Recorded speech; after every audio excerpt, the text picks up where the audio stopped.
Desde tiempos inmemoriales, el ser humano ha querido dominar a las aves de presa. Águilas y halcones fueron símbolo de reyes y de grandeza en la Edad Media. Hoy en día, la cetrería se considera un arte, una conexión entre el hombre y el ave cuya belleza solo puede llegar a entender quien la practica.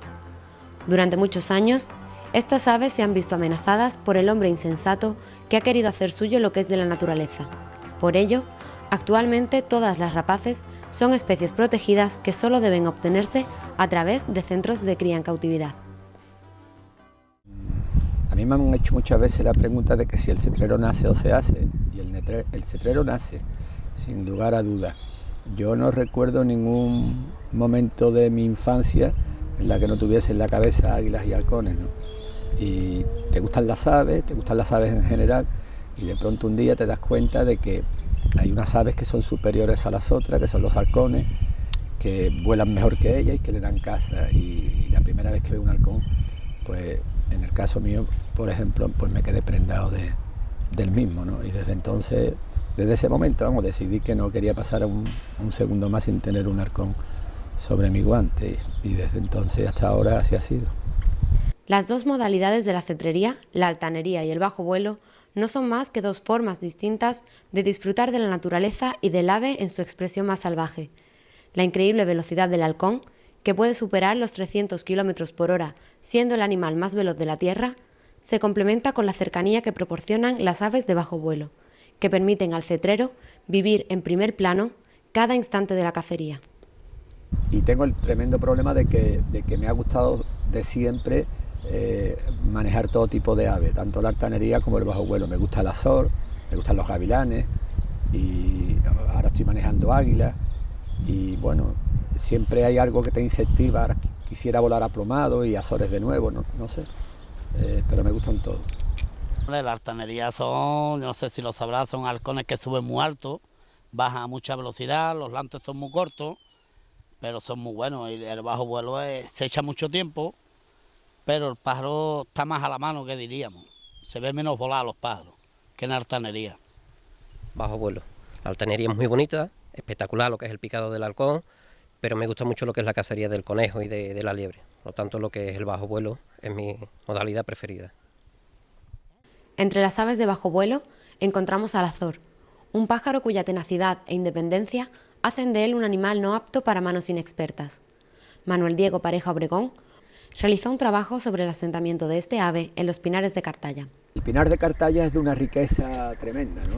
Cartaya tiene 12.000 hectáreas de pino y es una forestal preciosa, que yo de alguna manera el ayuntamiento de aquí de Cartaya están incentivando lo que es la belleza del pinar con carriles bici, con excursiones, y qué duda cabe que lo que es la flora y la fauna que posee es importantísima.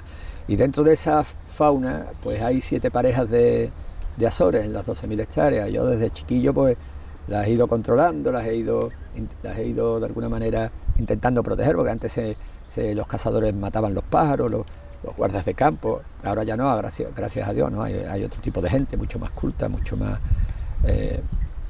El caso es que conocí a Justo Maña, que en ese momento era delegado aquí de Medio Ambiente en Huelva, y ha sido la primera vez que un delegado de Medio Ambiente en Huelva apoyó una idea mía. Yo le propuse el hacer un pequeño estudio sobre los nidos, fijar las construcciones de los nidos con GPS, ver las rotaciones que hacían de un año al otro los nidos, porque cambian sus lugares de nidificación, y luego hacer un estudio sobre el abanico de presas que ellos de alguna manera cazan, y ver de qué manera influye el azor en las piezas cinegéticas, la perdiz, el conejo y la liebre, porque claro, los cazadores de aquí de Cartaya pues piensan que los azores se comen la caza.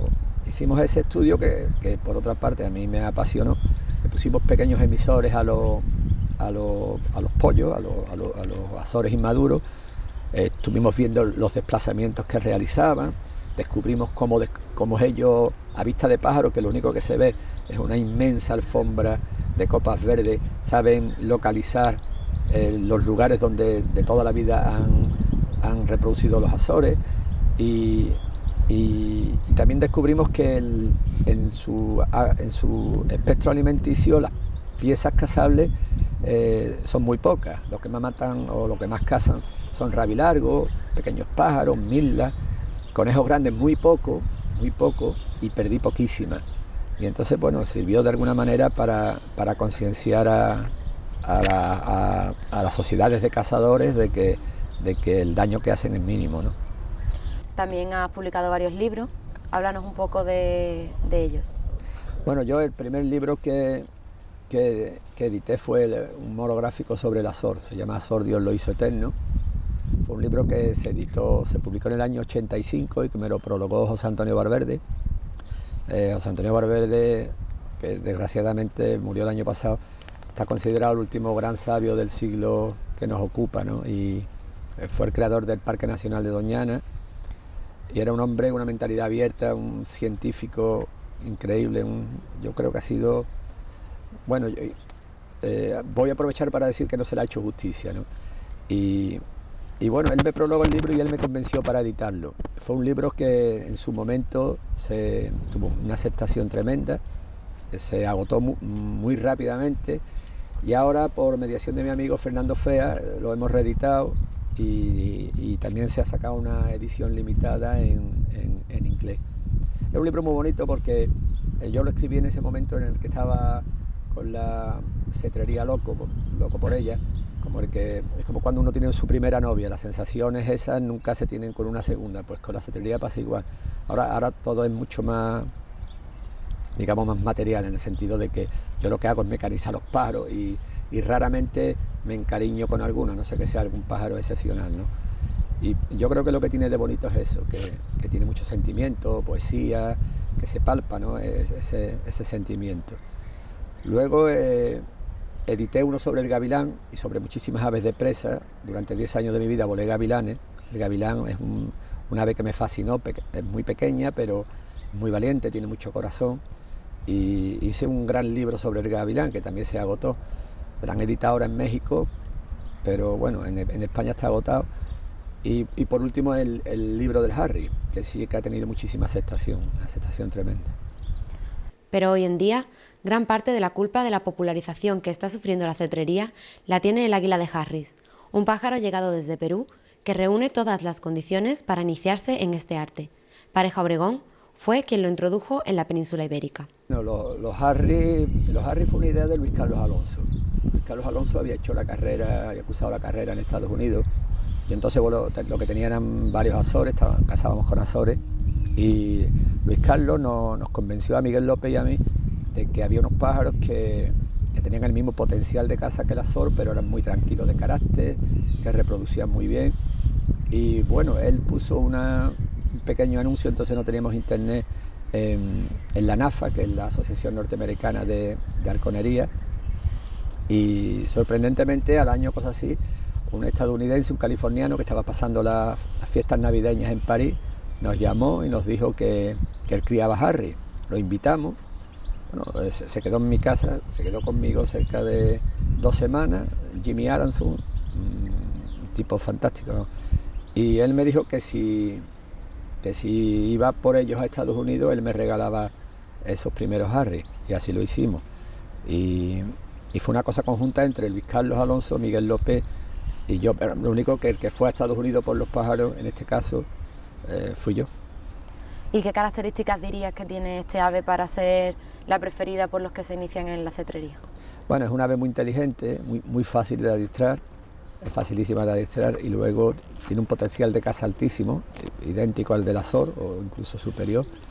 Y luego quizás lo más fascinante de este pájaro es que cría con muchísima facilidad. De hecho ahora yo mismo, después de... este año se me ha muerto a mí el reproductor que traje de California en el 88, con 22 años, que hasta el año pasado estuvo reproduciendo. Y yo he visto el proceso de pasar a un Harry que nadie quería porque les parecían feos y decían que no cazaba, a la situación actual donde todo el mundo tiene Harry, ¿no? Y todo el mundo caza con Harry. Yo creo que por una parte ha sido buena la historia porque se ha potenciado la cetrería y demás, pero por otra parte me da un poco de pena porque estoy viendo gente que crían Harry y los dan a unos precios baratísimos. ¿Qué pasa con esto? Pues que hay gente que ni siquiera son aficionados a la cetrería y compran un Harry por el mero hecho de tener una rapa en el guante, ¿no? Claro, es que Harry se enseña muy cómodo, un pájaro muy cómodo, muy amable. Es como un perro, se enseña muy bien. Aparte hay algunos malos, claro, como todo, pero si no hubiera Harry, hubiéramos mucho menos cetreros. Los primeros centros de cría privados aparecieron en España en 1988. Hasta entonces era muy difícil conseguir un ave de presa y la mayoría de las veces se hacía de forma ilegal, apartándolos de los nidos y poniendo en peligro la continuidad de la especie. Bueno, yo solicité a la Junta de Andalucía ese primer centro junto con Miguel López y Luis Carlos Alonso. Fueron dos los centros conjuntamente los que se construyeron en esa época. Luego eran pájaros que nos habían cedido la propia Junta, nos cedían entonces los halcones, ¿no? Digamos en depósito, pero fue muy poco tiempo, digamos que en unos 2 años comenzamos a adquirir pájaros en granjas de cría en Europa y en Estados Unidos concretamente, y montamos los centros sin dependencia de la propia Junta. Y bueno, yo particularmente estoy criando 2 especies, hasta el momento he criado 2 especies, sin contar los híbridos. Sí, ahora mismo sí que hay bastante, bueno, está bastante divulgado que sí que hay centros de cría y internet también, ahí hace un papel que divulga mucho, ¿no? También habrá de todo, ¿no? Porque siempre hay gente que va metiendo un poco la pata donde no debe, pero bueno, en general yo creo que sí que lo saben bastante bien. Por ello, los centros de cría en cautividad se convierten en un importante componente para la conservación de estas aves. Todas las personas que han colaborado en nuestro reportaje se dedican a la cría en cautividad de diferentes especies de aves. Diego Pareja Obregón tiene su centro en Cartaya. Bueno, yo tengo aquí un pájaro, luego si queréis lo podéis firmar, es único en toda Europa, es un híbrido de Azor por Harry. Pero mira, hace 10 días, desgraciadamente una hembra de halcón me mató al mejor halcón que he tenido en mi vida, Pavarotti. Tenía 10 mudas, pájaro extraordinario, matando perdices, de lo mejorcito que he tenido, reproducía y como te dije al principio, raramente le cojo yo afecto o lo intento, ¿no? Pero en este caso sí que me ha dolido bastante. Y tengo una hembra de Harry, fue la primera que yo reproduje, que tiene ahora 17 años, picapiedra, que ahora si queréis la podemos volar. Y sí que estoy casi seguro que el día que me falte, pues son muchos años, muchas horas, Pero luego aquí hay 50 pájaros, ¿no? Y siempre hay bajas, siempre ocurren accidentes. Y entonces, de alguna manera, yo intento mentalizarme de que, porque si no es que te lleva todo el día triste. Yo soy una persona muy alegre, ¿no? Y bueno, esto es así, cuando uno se muere hay que sustituirlo por otro, ¿no? Y de todo lo que yo haya manejado, pues quizá los Cooper me encantaron en su momento, los gavilanes de Cooper, un híbrido que trajeron de Alemania, que era de Harry por Ferrugino, por águila ferruginosa. Fue un pájaro muy interesante, era demasiado agresivo. Pues los halcones aplomados son unas aves que yo creo que van a dar mucho de sí, porque cazan muy bien, pueden capturar cualquier cosa, desde un estornino, un zorzal a una perdiz, y no sé, pero bueno, siempre los híbridos Gerifalte peregrino en su momento me fascinaron, y de hecho yo creo que es el mejor híbrido que se ha conseguido dentro del mundo este nuestro. No sé, siempre hay algún pájaro que te fascina o que te ilusiona, ¿no? Yo espero en breve volar gavilanes negros, si puedo. El segundo centro de cría que hemos visitado ha sido el de Juan Alejo, que se encuentra en el término municipal de Gibraleón. Pues hace 6 o 7 años ya que empezamos a montar el centro de cría que tenemos y a trabajar ya con los pájaros. ¿Y desde entonces cuántas especies has tenido? Pues, puedo tener 15 especies de rapaces distintas, es lo que tengo. ¿Nos comentas un poco cuáles son? Pues tenemos búhos, tenemos nocturnas, búhos, mochuelos, lechuzas, cárabos y diurnas, pues águilas de Harry, águilas de colas rojas, halcones, en todas sus fases, híbridos de halcones, con gerifalte, halcones sacre, bueno, unas pocas. En ocasiones también te dedicas al tema de las exhibiciones en ferias y en muestras de cetrería. ¿Cómo es esa experiencia y el contacto con el público que a lo mejor no está tan iniciado en este deporte?